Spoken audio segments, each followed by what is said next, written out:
我们是最晚开战的赛区，但是因为对抗赛是可以跟其他赛区的强队交流的机会，那我觉得可以去学习一下他们的优点，然后这样子我们进步是比较快的。对我来说，我觉得是一个很好的优势。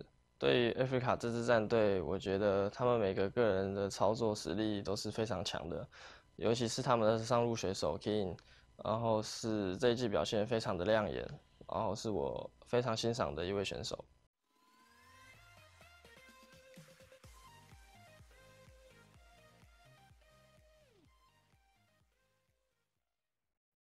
LMS team, GRX, going to take away the little Scorpion, and now Spirit. He's got Xayah in his hands if he wants it. Kuro can grab whatever he wants. Afrika Freaks, they could even get Morgana here for the ultimate final strat.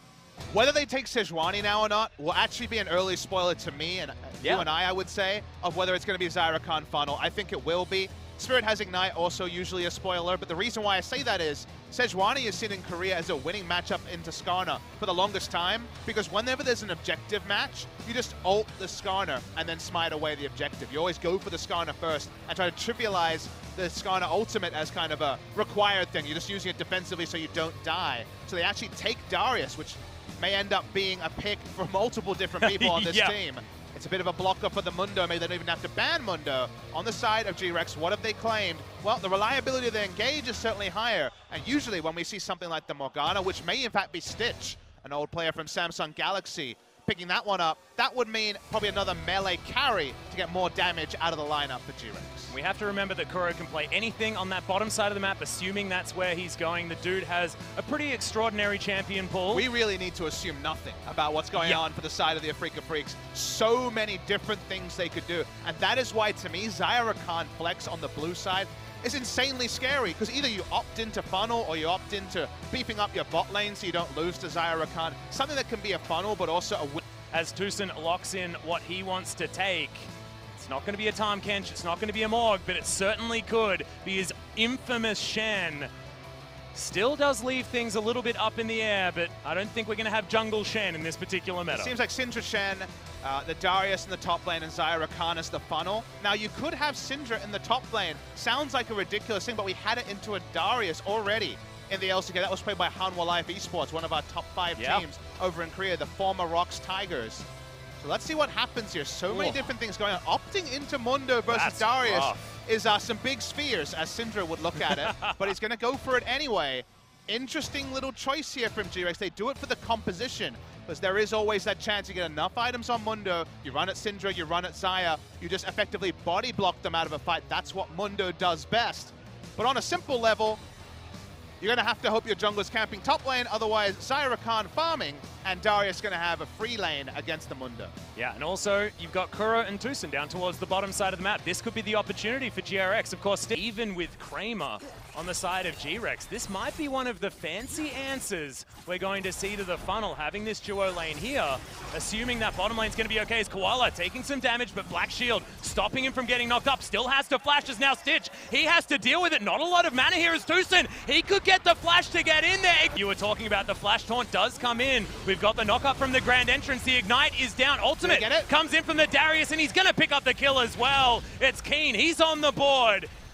Not quite finding the CS numbers against Wuji on the top side of the map, but certainly able to grab that kill will help him out. But damn, it was narrow, Atlas. They didn't get the pre-5-minute dive like we mentioned. He misses the first cleaver though, as PK is getting a bunch of his health back. He's got movement speed, but he gets stunned up, and now Afrika Freaks in a decent position. No Xayah to offer the damage, but TuSin, he's going to get in there anyway, and Kiin, he's the one with the damage, lands the smash, as now Bebe, he should fall down as well. That's a lot of orbs, and that's a lot of death for GRX. They're cowering under their turret, but there's 5 members of the Afrika Freaks, and this is not over.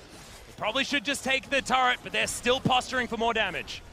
So many players of GRX. Do they win this? Maybe. Double apprehend comes in. Kiin gets stopped by the stopwatch, but Bebe, he has the full passive, and TuSin makes his way in. Kiin survives for so long, gets the double kill before he falls as Wuji trying to zone. They want TuSin, but he's got flash, and he gets out of there 2 for 1, and Kiin got all the work done. Nice timing from GRX, because Xayah wasn't there, and yet the nice timing only gets them a 1.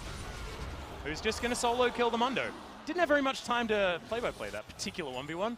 But that's a dead Mundo, and now potentially a dead Koala, as the Dark Binding is going to be easily avoided by the Afrika Freaks. And they're just going to try and take everything. It's a full court press. They've had 4 back control wards on Baron, 4 control wards on Baron. They know there's not even an inkling that they're going to be doing Baron if there's 2 members on it, because there's 4 gone. Perhaps they're doing Baron. Well, Bebe, they're looking for the fight here as Bebe dives forward, but the quickness is fantastic, and he just explodes the Skarner. Not going to be able to get too much done, but does manage to make sure Spirit dies and somehow gets his way out. Now, Kramer's just running away, and this is a beautiful fight for GRX. They had no right winning anything at this point in the game, and they do so, but they lose a large chunk of their base. Really peculiar fight where multiple members of Afrika go down. They lose. And Stitch is going to land the Mystic shots. Even Koala's going to make his way in, but that's the Mundo dead. Oh God, Stitch, he's just going to fall. It's a double. Could it be the triple kill? The perfect timing from Kiin. And Koala now has to run away. There's nothing you can do. That's a 2 for nothing. That's why he's our Asia Games representative. And they're going to pick up the Baron at the same time, Atlas. You heard. Cake can eat it too, my friend. Absolutely, with a cherry on top. Stopwatch. And yeah, just don't know whether 5 people can deal with this Darius now. Gonna have a look at it again. The 1 versus 3.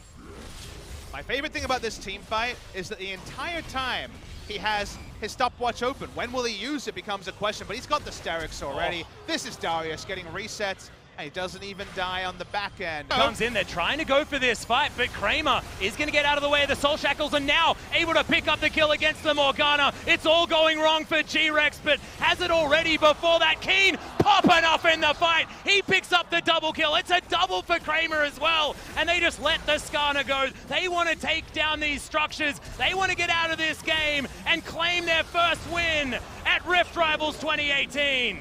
That's going to be it. That's going to be the full house. Darius full of Kramers, and they take down the Nexus. GRX, they couldn't do it. The funnel was beautiful from the Afrika Freaks. And a great scouting mission as well, to understand that the Afrika Freaks looks at GRX and says, this is a slow team. We can probably get the funnel off. But then to execute it so beautifully, to have all their turrets up, in fact, a 3-turret-to-0 lead, a close to perfect game. You can see the GRX squad are definitely shattered after that loss, but this is the Afrika Freaks I introduced yesterday. Sorry on that one, a bit of a mulligan on their international debut. The backup performance, though, was beautiful. Yeah, absolutely fantastic stuff. Of course, to be expected, but fantastic to see them finally stepping up on the international stage, because honestly, we don't know what to expect when it comes to Korea on the Rift Rivals stage, and it looks like GRX didn't know what to expect when the Afrika Freaks were coming around to shake their hands.